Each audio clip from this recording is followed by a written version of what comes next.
Chapter ১৭৮ the subsequent ideas. Police ডাকব? Force wall অবাক হয়ে জানতে চাইল। বিয়ন্ডারদের কাছে পুলিশের কাছে ডায়েরি করার ব্যাপারটা একদম অন্য জগতের কাজ বলে মনে হতো।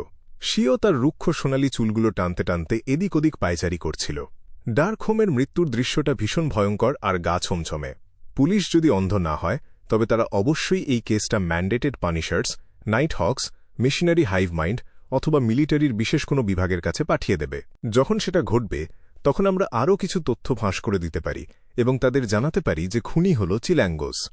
ঠিক তখনই পুরো শহরের মানুষ তার পেছনে ছুটবে। আমাদের মূল লক্ষ্য হল শুধু চিল্যাঙ্গোসকে খুঁজে বের করা, তাকে বন্দী করা নয়। এত বিয়ন্ডারদের সাহায্য নিয়ে কাজটা অনেক সহজ আর নিরাপদ হয়ে যাবে। চিল্যাঙ্গোস একবার ভয় পেয়ে কোনো ভুল করে বসলে সেটাই হবে আমাদের বাউন্টি দাবি করার সেরা সুযোগ। হে আমি ওর লুকিয়ে থাকার জায়গাটা খুঁজে পাওয়ার কথাই বলছি। সিও এক ধরনের শুকনো হাসি হাসল এবং আতঙ্কিত ফোর্সের দিকে তাকাল। তোমার কি মনে হয় আমি শুধু মাথা গুঁজে সরাসরি সমস্যার ভেতরে ঝাঁপিয়ে পড়তে জানি? আমাদের আর চিল্যাঙ্গোসের মাঝখানের পার্থক্যটা ডেসি বের মতোই বিশাল। ফোর্স ধীরে ধীরে মাথা নাড়ল এবং বলল, নিজের সম্পর্কে তোমার ধারণা একদম ঠিক আছে। তুমি এর আগে এই ধরনের অনেক কাজ করেছ, তাই তুমি যে ক্ষতির শিকার হয়েছ সেটাই সিকোয়েন্স ৮-এ পৌঁছে যাওয়ার জন্য যথেষ্ট। ভাগ্য ভালো যে এই ব্যাপারে তুমি এখনও যথেষ্ট যুক্তিবাদী। সিও মাথা নিচু করে তার ত্রিভুজাকার ব্লেডটার দিকে তাকাল। সে কিছুক্ষণ ভাবল এবং বলল, আমাকে সত্যি কথাটাই বলতে হবে। আমি পরিষ্কারভাবে বুঝতে পারছিলাম যে মৃত্যু এগিয়ে আসছে। চিল্যাঙ্গোস যে আশেপাশে কোথাও ছিল তাতে কোনো সন্দেহ নেই। সেটা এতটাই ভয়ঙ্কর একটা অশুভ উপস্থিতি ছিল যে কোনো মুহূর্তে আমাদের ধ্বংস করে দিতে পারত। আর সেটার কারণেই আমার ভেতরে একটা জন্মগত প্রবৃত্তি জেগে উঠেছিল। ফোর্স তার রূপলি ব্রেসলেটটা পরল, যেটায় আর মাত্র 2টো পাথর বাকি ছিল, এবং খুব গভীরভাবে চিন্তা করতে লাগল। আমি তোমার আইডিয়ার সাথে একমত। চলো আগে মিস অড্রেকে জানাই আর তারপর পুলিশের কাছে রিপোর্ট করি। হ্যাঁ, ডার্কহোম বা তার দলের কেউ চিল্যাঙ্গোসের খোঁজ পেয়ে থাকুক না কেন, আমরা সেই সূত্র ধরে তদন্ত চালিয়ে যেতে পারব এবং চিল্যাঙ্গোসের চলাফেরার জায়গা আর তার থাকার ঠিকানা খুঁজে বের করতে পারব। সিও তার পাতলা সোনালি ভ্রু কুঁচকে বলল, কিন্তু চিল্যাঙ্গোস তো আর নিশ্চিতভাবে এক জায়গায় বসে থাকবে না। 7 পাইরেট অ্যাডমিরালদের একজন হওয়া সত্ত্বেও, এমনকি তার কাছে যদি কোনো রহস্যময় আর্টিফ্যাক্টের সাহায্য থাকে, ব্যাকল্যান্ডে চিল্যাঙ্গোসকে খুব বেশি সাবধান থাকতে হবে। এমনকি 5 সিসের রাজা নাস্টো একবার এখানে এসে মহা বিপদে পড়েছিল এবং প্রায় ধরা পড়ে যাচ্ছিল। না, আমি বোঝাতে চেয়েছিলাম যে সূত্রগুলো ব্যবহার করে চিল্যাঙ্গোসের ব্যাকল্যান্ডে আসার উদ্দেশ্যটা অনুমান বা নিশ্চিত করতে হবে। একবার যদি আমরা বুঝে যাই যে সে আসলে কি করতে চাইছে, তাহলে সে যতই ছদ্মবেশ নিক বা যতই চালাকি করুক না কেন, শেষমেশ ঠিকই আমাদের কাছে ধরা পড়ে যাবে। আর তখনই আমাদের মিশন সফল হবে। ফোর্স খুব বিস্তারিতভাবে বুঝিয়ে বলল। আমার 2 বছর ধরে উপন্যাস লেখার অভিজ্ঞতা আমাকে বলে যে একবার মূল বিষয়টা ধরতে পারলেই সবকিছু অনেক সহজ হয়ে যাবে। সিও তার সবচেয়ে ভালো বন্ধুর দিকে চরম অবাক হয়ে তাকাল। সে বিশ্বাসই করতে পারছিল না যে এই মেয়েটা একটু আগে এত যুক্তিসঙ্গত একটা কথা বলেছে। আমি তোমার থেকে আলাদা। আমি চিন্তা করার ব্যাপারে একটু বেশিই অলস, আর তুমি চিন্তা করো তোমার পেশি দিয়ে। ফোর্স তার ঠোঁট গোল করল, মাথাটা একদিকে একটু কাত করল এবং হাসল। আমাকে নিয়ে মজা করলেই তুমি বেশি চালাক হয়ে যাবে না। সিও তার অবিন্যস্ত কয়েক গোছা সোনালি চুল হাত দিয়ে ঠিক করার চেষ্টা করল। ঠিক আছে, চলো এবার এমপ্রেস বড়োর দিকে যাই আর মিস অড্রেকে পুরো ব্যাপারটা জানাই। ফোর্স আলতো করে মাথা নাড়ল এবং বলল, তাহলে মিস অড্রের সাথে আমাদের জরুরি যোগাযোগের উপায়টা কি? সিও মুহূর্তের জন্য একদম হতবাক হয়ে গেল। সে দূরের একটা সমাধিপাথরের দিকে তাকিয়ে বলল, সে আমাকে বলেছিল যে একটু আগে আমরা ওর যে পোষা কুকুরটাকে দেখলাম সেটা দিনে অন্তত 5 বার নিজে নিজেই হাঁটতে বের হয়।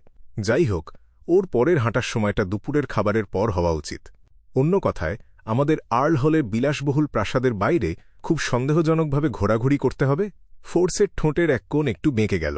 সিও হঠাৎ করে পাশে তাকাল এবং একটা চাটুকার মার্কা হাসি দিয়ে বলল, ফোর্স, নাকি তুমি চুপি চুপি ভেতরে ঢুকে যাওয়াটাই বেশি পছন্দ করবে? আমার মনে হয় না ব্যাপারটা তোমার জন্য খুব একটা কঠিন হবে। এসব কাজেই তো তুমি সবচেয়ে বেশি পারদর্শী। শত শত বছর ধরে উত্তরাধিকার সূত্রে পাওয়া একজন কাউন্ট, হাউস অফ লর্ডস এর সবচেয়ে প্রভাবশালী সংসদ সদস্যদের একজন, ভারভেট ব্যাংকের সবচেয়ে বড় শেয়ার হোল্ডার, ব্যাকল্যান্ড ব্যাংকের 4র্থ বৃহত্তম শেয়ার হোল্ডার, লোয়েনের ইম্পেরিয়াল ব্যাংকের বিশেষ পরামর্শদাতা, ইন্টিস রিপাবলিকের সুচিট ব্যাংকের 3য় বৃহত্তম share holder, constant coal and steel কনসোর্টিয়ামের 2য় বৃহত্তম শেয়ার হোল্ডার এবং আরও কত কি। এগুলো হল মিস অড্রের বাবার সব পদবি। সিও, একটু নিজের বুদ্ধিটা খাটাও। এরকম একজন মানুষ কিভাবে কোনো বিয়ন্ডার নিয়োগ না করে থাকতে পারেন? তার কাছে কি কোনো মূল্যবান সংগ্রহ থাকবে না? এই জায়গাটা ওইসব গরিব আর সহায় সম্বলহীন ভাইকাউন্ট আর ব্যারনদের থেকে একেবারেই আলাদা। ফোর্স চরম বিরক্তি নিয়ে উত্তর দিল, আমি ঈশ্বরের নামে শপথ করে বলছি, আমি যদি চুপি চুপি ভেতরে ঢোকার চেষ্টা করি তবে 5 মিনিটের মধ্যেই আমি ধরা পড়ে যাব। শিও তার কথায় সায় দিয়ে বারবার মাথা নাড়তে লাগল, তাহলে চলো ওই গোল্ডেন রিট্রিভার কুকুরটার জন্যই অপেক্ষা করি। এই কথা বলে সে সামনে থেকে পথ দেখাতে লাগল।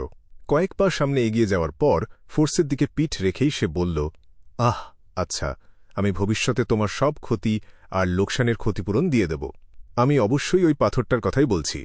এই কথা শুনে ফোর্সের ঠোঁটের কোণে হাসি ফুটে উঠল এবং সে বলল, আমি তো নিজেকেই বাঁচাচ্ছিলাম। আর শোনো শিও, তুমি কিন্তু ভুল রাস্তায় যাচ্ছ। ঈশ্বর, তুমি যদি একজন অ্যাপ্রেন্টিস হতে এবং ভবিষ্যতে ট্রাভেলার হয়ে যেতে তবে সেটা একটা চরম বিপর্যয় ডেকে আনত।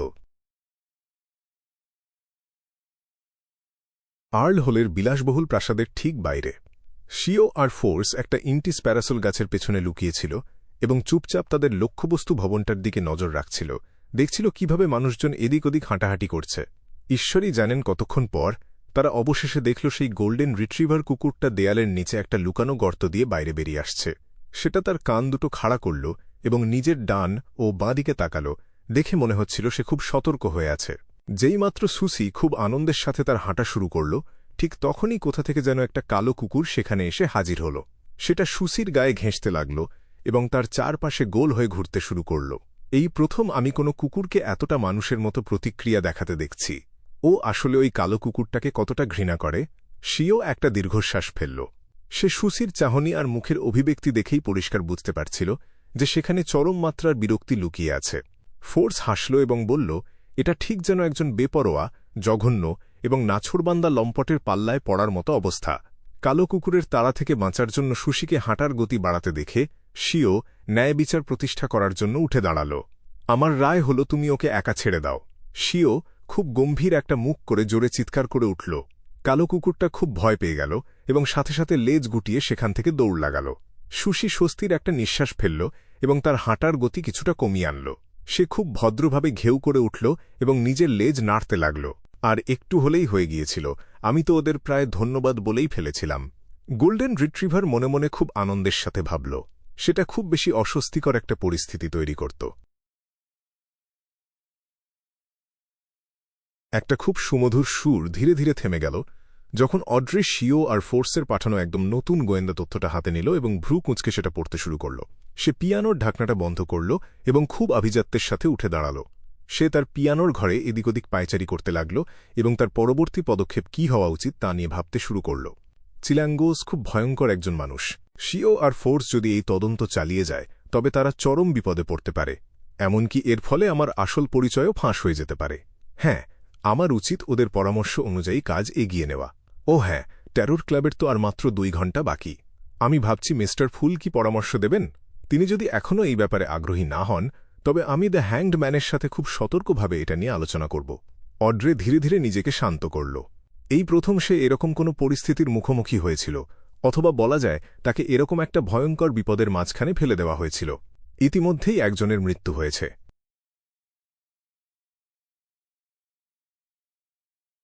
দুপুর 3টে।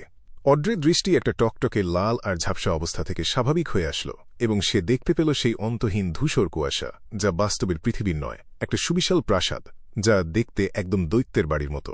লম্বা আর প্রাচীন একটা দাগধরা ব্রোঞ্জের টেবিল, আর ফুল যাকে সবসময় একটা ঘন কুয়াশার চাদর ঢেকে রাখে। সবশেষে সে দ্য হ্যাংড ম্যান আর দ্য সানকে দেখতে পেল। ঠিক সেই মুহূর্তে অড্রের ভেতরের সব উত্তেজনা আর দুশ্চিন্তা যেন একদম দূর হয়ে গেল। সে নিজেকে অনেক বেশি নিরাপদ আর শান্ত অনুভব করতে লাগল। আমি এমন একটা ট্যারোট ক্লাবে অংশ নিচ্ছি যার সাথে এই বাস্তব পৃথিবীর কোনো সম্পর্ক নেই, আর আমি মিস্টার ফুলের সাথে কাজ করছি যিনি প্রায় একজন দেবতার সমান। চিলাঙ্গোস আর আমি সম্পূর্ণ আলাদা দুটো স্তরে আছি। অড্রে বেশ গর্বের সাথে সোজা হয়ে বসল। সে তার চিবুকটা সামান্য একটু উঁচুতে তুলল এবং খুব আনন্দের সাথে অভ্যর্থনা জানাল। শুভ অপরাহ্ন মিস্টার ফুল। শুভ অপরাহ্ন মিস্টার হ্যাংডম্যান। শুভ অপরাহ্ন মিস্টার সান। একে অপরকে অভ্যর্থনা জানানোর পর ক্লাইন দেখতে পেল যে মিস জাস্টিস কথা বলার জন্য ইশারা করছে, তাই সে আলতো করে মাথা নেড়ে তাকে অনুমতি দিল। সম্মানিত মিস্টার ফুল, আমি জানতে চাইছিলাম আপনার ব্লেসড কি 300 পাউন্ড ক্ষতিপূরণটা হাতে পেয়েছেন। অড্রে চিলাঙ্গোসকে নিয়ে কথা বলার তীব্র ইচ্ছাটা চেপে রেখে তার নেতার ব্লেসড এর প্রতি নিজের উদ্বেগ প্রকাশ করে জানতে চাইল। ক্লাইন একটু হাসল এবং বলল, আমি এই ব্যাপারটাতে খুব একটা বেশি মনোযোগ দিইনি। তবে যেহেতু আমার ব্লেসড আর কোনো অতিরিক্ত সাহায্য চায়নি, তাই আমি ধরে নিচ্ছি যে সে ইতিমধ্যেই সেটা পেয়ে গেছে। হ্যাঁ, আমি অনেকবার পরীক্ষা করে দেখেছি। আমার বেনামি ব্যাংক অ্যাকাউন্টে পুরো ৩০০ পাউন্ড পড়ে আছে। ক্লাইন মনে মনে খুব আনন্দের সাথে কথাটা যোগ করল। এটা তো দারুণ খবর। অড্রে বেশ স্বস্তি পেল এবং তার সামনের দিকে তাকাল। মিস্টার হ্যাংডম্যান, চিলাঙ্গোসের ব্যাপারে কিছু অগ্রগতি হয়েছে। অ্যালগার হঠাৎ করে একদম সোজা হয়ে বসল। সে তার উত্তেজনা কিছুতেই লুকিয়ে রাখতে পারল না এবং জানতে চাইল সে কোথায়। দুর্ভাগ্যজনকভাবে আমরা ওর খোঁজ পাওয়ার পরপরই সে আমাদের তদন্তের ব্যাপারটা টের পেয়ে যায়। সে এই কাজের সাথে যুক্ত থাকা একজন লোককে মেরে ফেলেছে। অড্রে শিওর ফোর্সের বলা গল্পের মূল ঘটনাগুলো সবাইকে শোনাল এবং এরপর তারা কি করার পরিকল্পনা করেছে সেটা বিস্তারিতভাবে বুঝিয়ে বলল। অ্যালগার আলতো করে মাথা নাড়ল এবং বলল, আমি খুব সাবধানে নজর রাখব। তারপর সে একদিকে ঘুরে বসল এবং লম্বা ব্রোঞ্জের টেবিলের সম্মানের আসনটার দিকে তাকাল। দ্য সান ডেলিকের শূন্য দৃষ্টির সামনে, যে সবকিছু শুনছিল কিন্তু কিছুই বুঝতে পারছিল না, তাকে উদ্দেশ্য করে সে বলল, সম্মানিত মিস্টার ফুল, আমি যদি কখনো চিলাঙ্গোসের আসল উদ্দেশ্য এবং সে যে খুব গুরুত্বপূর্ণ আর রহস্যময় বস্তুটা পেতে চাইছে সেটার খোঁজ পাই, তবে অনুগ্রহ করে আমাকে আপনার নাম উচ্চারণ করার আর রিচুয়ালের মাধ্যমে আপনাকে জানানোর অনুমতি দেবেন। দ্য সার ফুলের ব্লেজড যেন তাকে সাহায্য করে, সেই অনুরোধটা সে আর দ্বিতীয়বার করল না। যেহেতু সে আগে একবার এই প্রসঙ্গটা তুলেছিল এবং ফুল তার উত্তর দিয়ে দিয়েছিলেন, তাই একই বিষয় বারবার ঘ্যান ঘ্যান করার কোনো প্রয়োজন ছিল না। তা না হলে এই ব্যাপারটা হয়তো দেবতাকে খেপিয়ে তুলতে পারে। তাই অ্যালগার পরিষ্কার করে বুঝিয়ে দিল যে তার মূল উদ্দেশ্য হল শুধু তার খুঁজে পাওয়া তথ্যগুলো জানানো। সে বিশ্বাস করত যে যদি শেষের প্রলোভনটা যথেষ্ট বড় হয়, তবে মিস্টার ফুলের ব্লেসড নিশ্চিতভাবেই সেখানে উপস্থিত হবে। এইভাবে কাজ হয়। অড্রে তার চোখ দুটো বড় বড় করে তাকাল। আমারও তো রিপোর্ট করার অধিকার চেয়ে নেওয়া উচিত ছিল। তাহলে হয়তো আমি মাঝে মাঝে মিস্টার ফুলের দিক নির্দেশনা পেতে পারতাম। সে বেশ অনুশোচনা নিয়ে ভাবল। সবার চোখের সামনে ক্লাইন তার চেয়ারে হেলান দিল এবং আলতো করে মাথা নাড়ল। সে খুব ধীর গলায় উত্তর দিল, তুমি সেটা করতে পারো।